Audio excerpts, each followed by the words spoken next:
All right, so here we are talking about version 2 of my V8 engine cooler. So if you saw the last one, great. If not, maybe a little bit of link in the description. Anyway, the point being is that I made one of these. It was great. Definitely lots of things that I wanted to change and iterate on. Was even telling people don't print the previous one because I got a new one coming, and it's been a couple weeks. I'm trying to get this done as fast as I can. I've started printing this. I'm not going to finish it before I have to leave town for a week. So I figured I'd make this video, get it posted, and also get the files put onto Thingiverse.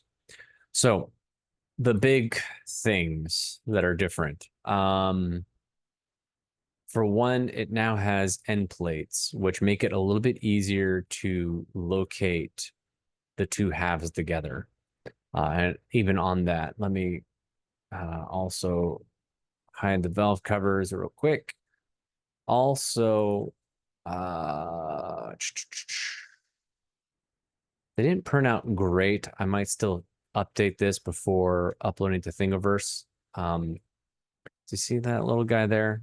The idea here was that I would be able to use that to help locate the two halves together. And it kind of worked. It's not perfect. Realistically, it should be probably longer across and maybe also wider and have interface a bit more at the bottom. I mean, it technically interfaces the wall, so it's it's stuck, it prints. I didn't have issues printing. I know that looks like a funny shape. I'm not seeing there on that side. It's chamfered. I don't know why the other side's not showing it chamfer. I'll have to go back and look at that. But the idea there is that yeah, it's chamfered so that when you get to this layer point, you're only coming up at a 45-degree angle, and it does print. But there's no reason this couldn't have been wider in interface and stick to that side, that wall as well.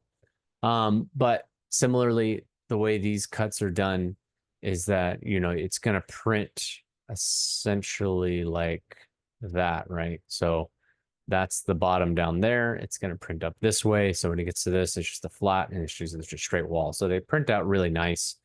I also updated the handle. So the handle is a lot thicker in both the sides and the top, with a lot more interface here on this surface. So that sits a lot better. I also gave it a little bit of gap so that it would fit better. You can kind of see it maybe. I need to restart Fusion. It's really unhappy with me. It's not grabbing the right spots when I go to rotate the image, but you can kind of see it. Hold on. Just go like that. There. See, there's a gap you can see there. So gave it a little bit of a gap. It was still a little bit tight when it printed, but it's a lot better than it was the first go around, because the first go around I didn't leave any space for any kind of gap. And yeah, I had to sand it down to make it fit. So that's a lot better now. It could probably come in just a touch, make it a little bit more space, but it certainly it works. That certainly works. I went to go print this for a friend who was gonna pay me materials to print up a copy for him, and the second half of the block foobarred. So I'm gonna have to reprint that. But otherwise, hold on. I have a print. Well, so I'm using a different camera today, so you don't get a very good image of it. But yeah, so I've got one half, an end plate, and an end plate, and a handle, and it turned out really nice. Oh, and I added the handle like the finger recesses here, or it's not smooth. It's got those ridges. Just kind of gives it a nice, more professional look. I probably could have radius to this edge just a touch. It's a little, I don't want to say it's sharp, but it's defined. We'll say it that way. Also, I made holes to put in magnets. So there's a magnet here. You can see that on the CAD right there in Fusion. So that those are spaced. I'd have to remember. I'll link what I bought on Amazon. Um, I think they're 6 millimeters, and they're supposed to be 6x3. And of course, as I expected, they're not, which is fine. They're really close to 6 millimeters on the diameter. They were more like 2.6 on the thickness. And so yeah, yeah, not the diameter, but the radius is yeah, see, diameter is 6.1 millimeters.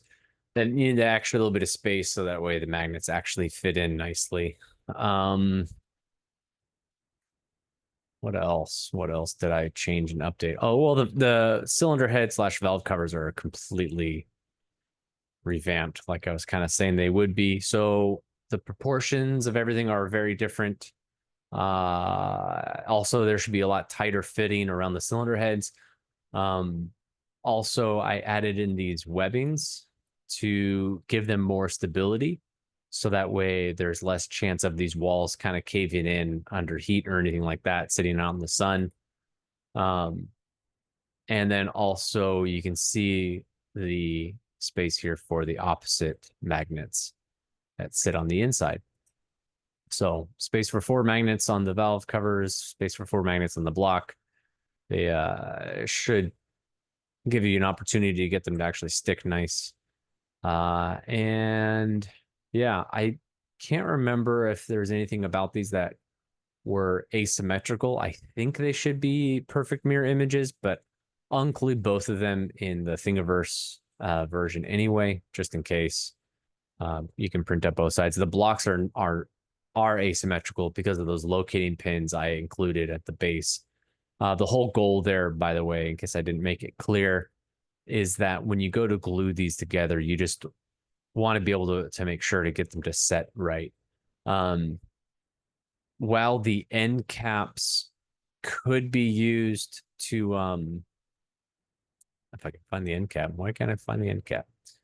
While the end caps can be used to help locate them during gluing, um, I'm probably going to glue them separately. Reason being is that I'm trying my best to hide the glue and not make it so obvious. And also the getting, so what that means is that I'm going to be using a fast setting CA glue instead of a gelled CA glue. Because the fast setting CA glue that's non-gelled is a lot easier to kind of get more diligently just in the gap. And then I'll be more liberal on the face here when I put the end caps on. So that way the end caps will be on with lots of glue and they'll be on nice and tight and they will physically hold it together. And then you're just worrying about the glue on the surface here more for water leakage that you're not going to be seeping water. So yeah, so having those pins at the bottom just helps you physically locate them a little bit better, I think. At least that's the hope. And in a perfect world, I'd probably actually make like an entire lip that goes all the way around, but I don't know that that was really necessary. But yeah, if you actually got it to like actually interface and lock in, that would make it really easy to glue together. And if you, depending on how you iterated this, you could probably actually make it to where it clicks together well enough to where you could just use something like RTV to just create a seal bond and rely on these end plates to really actually do the physical holding together. And then the RTV is just creating a sealant so that way you're not leaking water everywhere. So yeah. What else?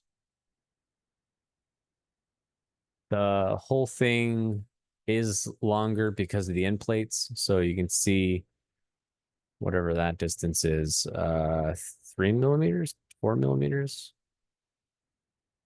2 millimeters. They're only 2 millimeters thick. But then if I look at that with the valve cover, you can see here, see that's like exact. So the valve cover should sit on tight. You'll always have a little bit of growth in the print, and because this is a thinner piece, it should shrink less than the cylinder head, the block interface, which is going to shrink a little bit more. If we look,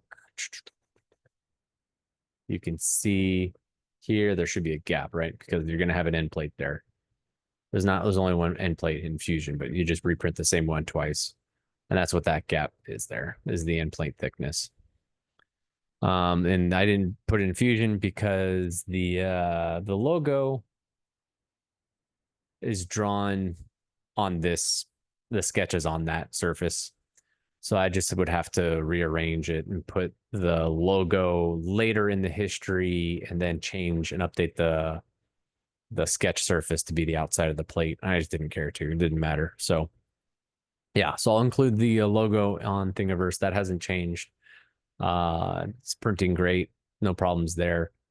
I mean, if you really wanted to, you could radius these tips to cut them down a little bit. It would print a lot cleaner, but I say leave it sharp, and then that way people can kind of print it as sharp as their printer lets them, and then they can kind of sand to suit however their printer prints, because your printer might do better than mine. It might be not as good as mine. I don't know what kind of radius you can get out of yours.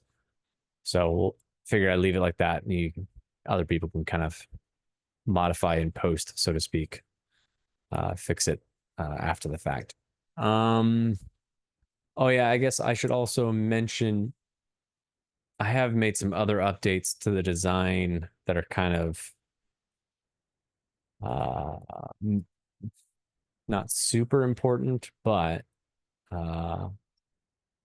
these cylinders and where this comes down was at 90 millimeters, now is at 100. So it's an extra 10 millimeters deeper into the block that the cans will sit. But then also the whole shape was brought in deeper to where there's less distance in this pan now as compared to before. Like this surface is shorter. The whole thing is also a little bit tighter, narrower, but it's still 90 degrees. All of that was done mostly in the goal of making it a bit more compact to be less awkward to hold, because this is a fairly, and that's the other thing too, is like in the redesign of the valve cover, that was also part of this design updates, is that I'm a lot more vertical here on this shape, all to make the whole thing less wide, make it more comfortable to carry. Just because I was having issues carrying it without knocking the valve cover up against my leg. So yeah, so all that to say, lots of little changes, lots of little updates. The opening should still be big enough for a handle of your favorite beverage. And the cans will still fit most common size beers or whatever. They're slightly oversized, so even if you've got a slightly larger can, non-conforming shape, it should still fit. But yeah. So I'll have probably a follow-up video, part 2 of this one, when I actually finish printing not just my first one, but my second one. The hope is that I'm also going to print one out of ASA. So yeah, that'll be my first prints out of ASA, which means I need to build an enclosure for my printer. And I'll have to do some test prints, because that's a whole different ball of wax, printing ASA, which is